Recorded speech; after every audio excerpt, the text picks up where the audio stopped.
Good morning. Sunday. What's up, everybody? Welcome to On the Porch.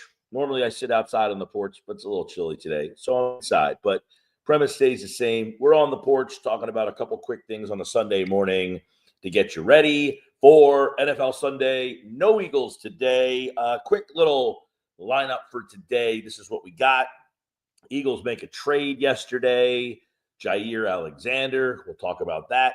Sixers Nets tonight. No Joel Embiid. We'll talk a little Sixers quickly here. World Series for the ages. I mean, that game last night was an epic Game 7. Dave Dombrowski has figured out how to sabotage not one but two bullpens. So we'll talk about what's next for the Phillies after the World Series, because now it gets real. 5 days after the World Series, this offseason goes, and it's time to make some changes, and I got some changes there. Flyers fell flat yesterday. I had a chance to go to the Flyers game, and I said nope, because I'm such a baseball fan. I could not miss Game 7, so I turned down multiple offers to go to the Flyers game last night. Nothing against the Flyers, who have been fun, but man, am I glad I missed that game last night. Although that World Series game was epic. I mean, I can't say that I missed, I didn't miss out on the Flyers game. I went to the Temple ECU game yesterday with Nuggets. And listen, I know college football is not huge in this area, but that was a sad display of major Division I college football. Not the two teams. I'm not talking about the players on the field. ECU won 45-14. Temple got crushed. The crowd is so bad. Like, Temple needs to think about literally saying, like, to Rowan, can we use your stadium? It's that bad. I was appalled by a Division I football game's crowd. It was so embarrassingly bad. And I feel bad for the athletes that are playing. I feel bad for the PA guy, the girl on the field who's trying to get the crowd into the game, and she's talking to 5,000 people in a 65,000-seat stadium. It is bad. Bad. This is major Division I college football. Like, one of those teams could win that conference and play in a conference championship game, and potentially, if they were like good enough, like Tulane in past years, like they could be in the college football playoffs. Those two teams, not this year, but like in that conference, it's embarrassingly bad. They got to do something about that. Like, Casey Keeler's a good coach. I think they got a little bit of buzz going in terms of like the team. They've had a good year. You can't recruit to that crowd. I don't know how you tell somebody, hey, come here. This is the crowd. East Carolina is 6 hours and 35 minutes from here. And their crowd was probably just as big, if not bigger, than Temple's. I don't know what you do in terms of getting the student body more, but you can't play in that stadium. I mean, I haven't been to a game in that stadium for a Temple game in a long time. I don't know how you continue to go in that stadium other than, are you getting recruits by saying, hey, we play at the Eagles Stadium? I guess. I felt bad for the kids, though. I really did. Like, even like the ECU kids, like, you have to travel. I said, at what point is the tax dollars well spent to say we have to send our whole football team and crew and everybody up to play a game in Philly where there's nobody there? Like, you have to be taking a major loss on those games. I spent $30 to park yesterday. The tickets for the game were, I think, $10 each. You can sit wherever you want. I mean, we're sitting 50-yard line, like 10 rows from the field. Concessions are outrageous for a game of that magnitude. $17 beer. Nuggets got Chickies and Pete's, crab fries, and tenders. It was $45. I got a cheesesteak. It was $16, which I guess is somewhat normal. I mean, normal in today's society. It's bread and meat. It should be about $8 in a normal world, but the world we live in is so messed up that you're charging double that. Bread and meat. Think about that. $16. What are we doing? So he had chicken tenders and French fries for $45 at a Temple football game. where 5,000 people, I think, showed up. Pretty sad. All right. Jair Alexander. It's interesting because in the offseason, people wanted the Eagles to sign him to replace Darius Slay. He ended up going to Baltimore. Hasn't played. He's been injured and a healthy scratch for the other games. Can he play anymore? No idea. Can't sit here and say, yeah, I watched him play 2 games in Baltimore, but their defense stinks and he's a healthy scratch.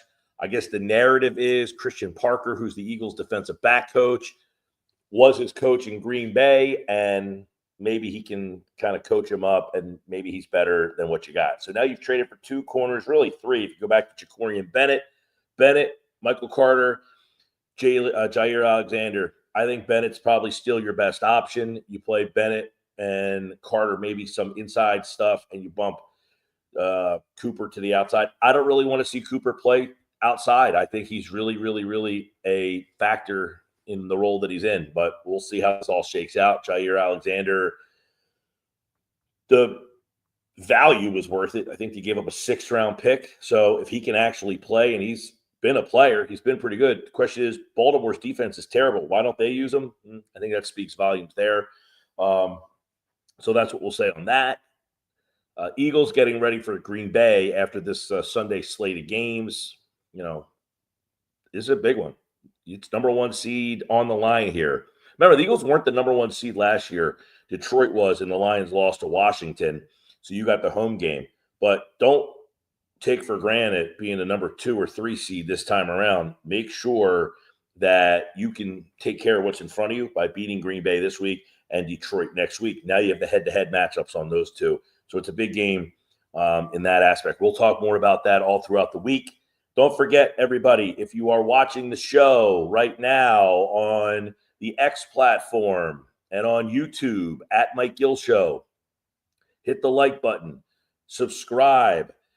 Being a subscriber is the best thing you can do because that certainly pushes the algorithms and it allows more people to be a part of the community. You can chat in the YouTube. I think if you're watching on the X platform, you will have a better experience watching on YouTube if you subscribe, and then you can chat, and then we can go back and forth. We can put your chats up on the screen, and then we can have a good conversation that way. As of right now, we're just kind of trying to grow and build the YouTube platform. A lot of people keep watching on X, which is great, but I think you can be a bigger part of the show if you watch YouTube. So take my advice and go to YouTube and subscribe on YouTube. Subscribe right there.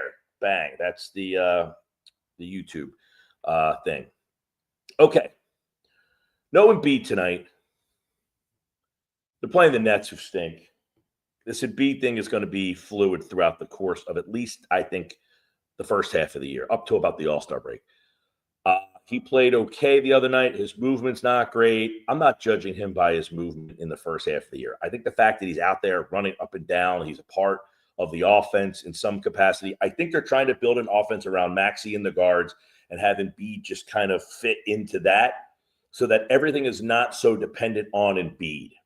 Everything in the past is so dependent on Embiid, and then when he's not there, everything falls apart. I think they're trying to put an offense together that Embiid just kind of finds his way into it. And I think they're just saying, find your way into this offense, and then we'll try to take off in the second half. And they're winning games right now, but they're falling behind way too often in these games. Their third quarters are terrible. Transition defense, awful. Their defense is bad. Their rebounding is bad. Their guards are small, so they're going to have problems rebounding. Nurse talked about it the other night. He said he didn't think that's the case. These long rebounds, they don't have these guards that can go up and get rebounds. You remember when Ben Simmons was here, he was that big guard that would get a lot of rebounds right around that foul line in that circle area because he's 6'10". He just went up and got rebounds and then started to break. They don't have that guard right now who's a good rebounder, and they're really small at times. Maxey, Edgecombe, Grimes, those guys are small. They had a lineup the other night in the fourth quarter. Maxey, Grimes, Edgecombe, I think Embiid was out there, and then who was the fourth guy? It might have been Oubre, but just a small team. And when you have Embiid, who's not a great rebounder, that's a small group. So The rebounding has been a little bit of something, and we talked about this on Trust the Mics. You can watch and listen to the Trust the Mics podcast every Tuesday. Michael Caskey, Blomain, and I drop that right here on the BFA platform at Mike Gill Show. Subscribe. And we have shows lined up for you. By the way, tonight, Phillies Weekly with Oscar Budajin, who's the Spanish voice of the Phillies, Jeff Kerr, and they got a great lineup of guests. That will be on the BFA YouTube platform. You can watch that at 8 o'clock, plus all their social medias as well. Oscar is awesome. If you've ever heard him do the games, he's also part of the Eagles broadcast team. They do Phillies Weekly Sunday night, 8 o'clock, and we're bringing that to the BFA YouTube platform as well. We got more shows, Nernshaw Radio on Monday night, Trust the Mics on Tuesday, Flyers Files with Kevin Durso on Wednesday. Thursdays, we're working on some new shows. I think we're going to be doing some new stuff either this week or next week for Thursdays. Friday, we've got Now Batting for the Phillies with me and Bob Wankel. We did not have a show this week for Now Batting, but we will have something out this week coming up. And we have some more shows in the works. So subscribe. If you like these shows, we're going to be doing these on the porches. I always do. These could pop up at any time. That's why you want to subscribe. I could go live pregame, postgame, whatever trades happen. Probably should have gone live yesterday, except for I was at the Temple game when the Jair Alexander trade happened. And I didn't get a chance to really find out more about why he had not been playing. He's been a healthy scratch. All right, so the Sixer stuff with Embiid, that's that. Let's see. I have my notes here of things that I wanted to talk about. World Series for the ages last night. Awesome series. Awesome game. Hoffman. Oh, my gosh. I can't even believe just happened in that game. The Blues be the World Series champions. They really should. And then Jeff Hoffman gives up that home run. It's unbelievable. That being said, are the Phillies far off from those two teams? What can we learn and take away from those two teams? Right? What are some of the things that if you watch that series that you can say, man, the Phillies could do this? One, I think it's imperative they have to move. I almost want to say it's don't panic time and not to break this whole thing up and give it another shot. But one of the things I want to look at, Addison Barger hit like 450 in the World Series, 25 years old. Bo Bichette, 27. Ernie Clement, 29. Jimenez, 27. Guerrero, 26. Guerrero's only 26. That's crazy. He feels like he's 46. The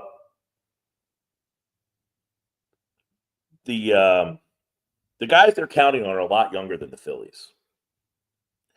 Alejandro Kirk, by the way, another guy. He looks like he's 26, the catcher. I want to look at their pitcher. Savage, 22. Varland out of the bullpen, 27. Fluharty, who pitched a lot in the series, 24. They have an infusion of youth that the Phillies lack. And I feel like the Phillies need to, in seasons where it's evident they're going to make the playoffs, like they were 12 games up on the Mets. That's when you need to find out, can we find some youthful, can we get a little injection here? Because what we're doing is complacent. It's good complacent, but can we get to the next level? We keep kind of leveling out. Why? Because we don't have that extra. And Bader brought it, and we'll never know. And that's why is it overreaction to say they got to break this thing up? Is it overreaction to say you got to break it up when you're right there and just say, hey, you know what? We didn't have Bader. I don't know. I'm kind of wondering if, like, to me, they should have given Painter a shot, even though he did not have a good year. I'm not going to dispute that. I'd like to see what kind of year Savage had at the minor league level when they called him up. I wish I had a little bit. I should have done some more, and I'll do this for the radio show. A little bit more background on why Savage got called up Like, what was the reason there? Why the Blue Jays ended up calling him up at the end of the year? Let me see if I can find that out real quick. He got assigned to Dunedin, and doesn't say much more other than that. He was at Dunedin, which is single A. He got promoted to double A on June 12th. He got promoted to triple A in August, and he was okay, 3.63 ERA. Had a lot of strikeouts. I mean, that was his big thing. He's a big strikeout guy. 46 and 30 innings in double A, 26 and 17 innings in triple A. They called him up on September 15th. I mean, it was 2 weeks left in the season. They called this guy up. And he made the roster. Started game one of the World Series. So they took a shot on him. He's one of the top prospects. They took a shot with him, and he's 22 years old. And they said, go out there and show us if you could do anything. I feel like Crawford had many opportunities with your outfield being so lousy. You could have done that. Same with Aiden Miller. I would have given Aiden Miller the shortstop spot when Sosa got hurt. Instead of putting Stott over there for that week, just keep Stott where he is and play Miller at short. Phillies ended up bringing up Donovan Walton. I mean, come on, dude. Seriously? Donovan Walton? That's who you brought up? Like, this is where you got to take that shot. So I think if you can take that shot, Bohm's a trade guy. The problem with Bohm is if he's hitting 6th or 7th or 8th in your lineup, he's not terrible. He's what all these other guys have.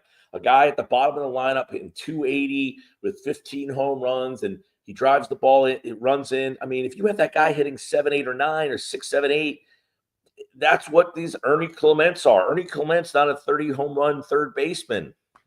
I think we have to pay attention to that kind of stuff a little bit. The one thing is they had Vlad Guerrero. Vlad Guerrero was awesome in this series, and they lost. I get it. They lost. I'm just talking about, this is a team that kind of came out of nowhere, and you're looking at how they got here. They have a young team that had their star produced. Springer produced when he was healthy. Guerrero produced when he was healthy. Bichette hit the 3-run homer off of Ohtani last night when he was healthy. So their stars produced, and then they got some big hits from Clement. I think Clement had the most hits, like 30 hits in the postseason, that kind of stuff. And on the Dodgers side, that team's getting older. Freeman, Muncy, those two guys are getting older. Mookie, is Mookie Betts still an MVP candidate level player? Probably not. Pages, 27 homers during the regular season. He was terrible in the playoffs. Edman, Kike Hernandez is 36 years old. But that Edman and Kike Hernandez and those type of players, like they come up with big spots for you. Rojas last night, my gosh, with that monster home run. Holy mackerel, what a shot for the ages there. Those type of little things. So are the Phillies so far away? I think that's what we need to put in perspective, and that's something we're going to talk about on Now Batting for the Phillies next week. What else do we have here? Flyers fall flat yesterday. I don't have a whole heck of a lot on that other than, the Leafs are pretty good. Vladar ended up leaving the game. I think he ended up getting replaced later on. They were down 3-1 after 2. The Vladar thing is going to be, is he really a number one goaltender? We'll talk more. You can watch Flyers files with Thurso. He certainly has. He goes to every game. He was there last night. He certainly has a much better grasp on that than I do. Although I have watched a lot of Flyers this year, I just don't want to sit here and pretend that, I'm the authority on Flyers hockey right now. I certainly am not. But it's the same question. Vladar came here. No one really thought that he was a number one goaltender, and he's played very well. I talked about the Temple football thing. Sad state of college football in Philly. That story still gets me. So what else out there? NBA ratings. People keep coming at me on social media because I like basketball. Wow, I like basketball. And they tell me it's a failing product because the ratings have been like historically good. at least for the first week. I don't expect him to stay. And I said, what the hell do I care if the ratings are good or not? Like, if I like basketball, I'm going to watch basketball if I'm the only person in the world watching it. That being said, I think the regular season product has been bad. I think the NFL regular season product this year has been bad. I really do. I think the NFL regular season product this year has been bad. The NBA regular season product is not. I'm not sitting here saying it's great, but I do think early on so far, it's been a pretty good start to the NBA season. Good games so far. The Sixers game the other night against Boston, those two teams competed, man. They were all over the place. Now, can they do that in January, February? Probably not. Should we expect these teams to? I came up with an idea, and I'm going to keep kind of throwing this out there because I want to see if I can, get some people on board. But I think, everybody always talks, they got to cut down the season. Cut the NBA season down to 70 games and have a cutoff date. But keep 82 games, a 70-game cutoff date, meaning after 70, the teams that make the playoffs. Those last 12 games are now for seeding. You will start playing each other. The 10 teams will be in an NBA Cup format and play for seeding. So you basically play 70 games. The teams that don't make the playoffs, they will play in a non-qualifier NBA Cup just to get their last 12 games in. And the thing is somebody has to win those games. So if you're trying to tank or you're trying to just mail the season in, no can do, buddy. 12 games that you're going to have to play against a team that's not a playoff team.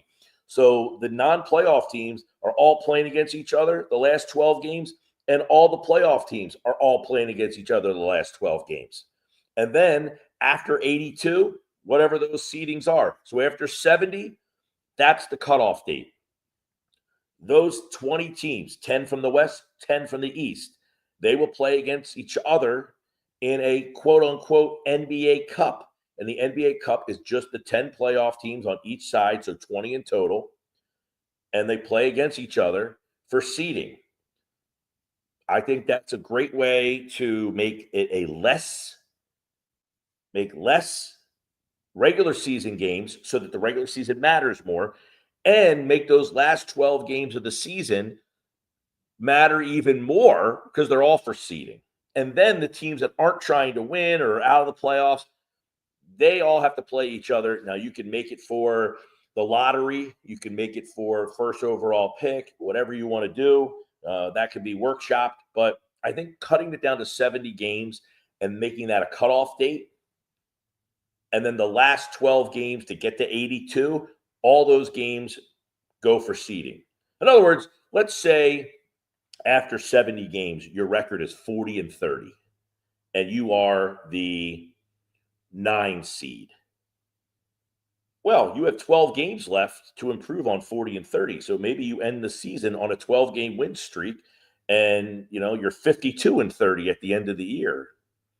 And that moves you from the 9 seed to the 5 seed. There you go. Thoughts on that? Let me know in the comments section. Let me know what you think.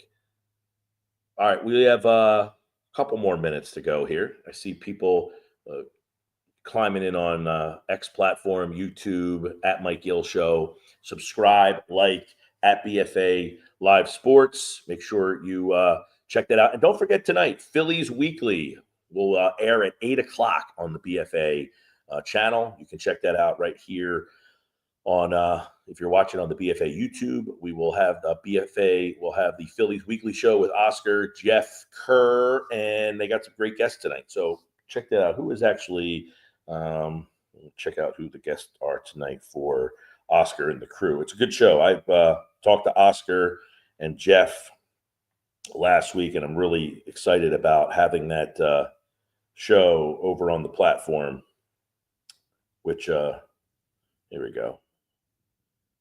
Oscar tonight. Yes, they've got John Foley, who, if you follow John at 2008 Phil's, good follow for the Philly stuff. Roger McNamee is a longtime newspaper guy, and Ty Dalbert from Phillies Nation. I really like Ty's work. He's doing a great job. So Oscar and Jeff host the show. It's tonight at 8 o'clock, and you can check that out on all sorts of socials, but the BFA YouTube channel will have it as well. Okay, so we'll get some last thoughts here. I've got a couple betting plays for you, okay? Wrote these down in my phone. Whew. Hopefully everybody's having a great weekend because no Eagles this weekend. No Eagles this weekend. Chiefs Bills, I like the under in that game. Chiefs Bills under. Bills defense is lousy, but Chiefs defense really good. I think you get something in like a 24-21 type of range there. Over under, I think is like 50 something. That's one. I like the Jaguars in this game. I think Jags Rams is it's like 2.5, 3, depending on where you are. I like Jacksonville. I like the Giants Niner under in the game as well. All right.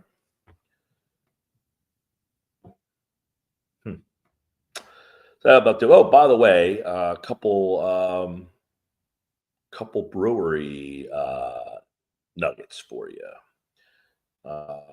One of my favorite IPAs is Flake News at Sopo. Had that yesterday, and going to be doing a little brewery tour coming up in the next month. We have something we're setting up where we're going to map out a couple places that I've never been to before. So we'll give you some details on that as well. All right, everybody. Have a great Sunday, NFL style, on the porch. That's it.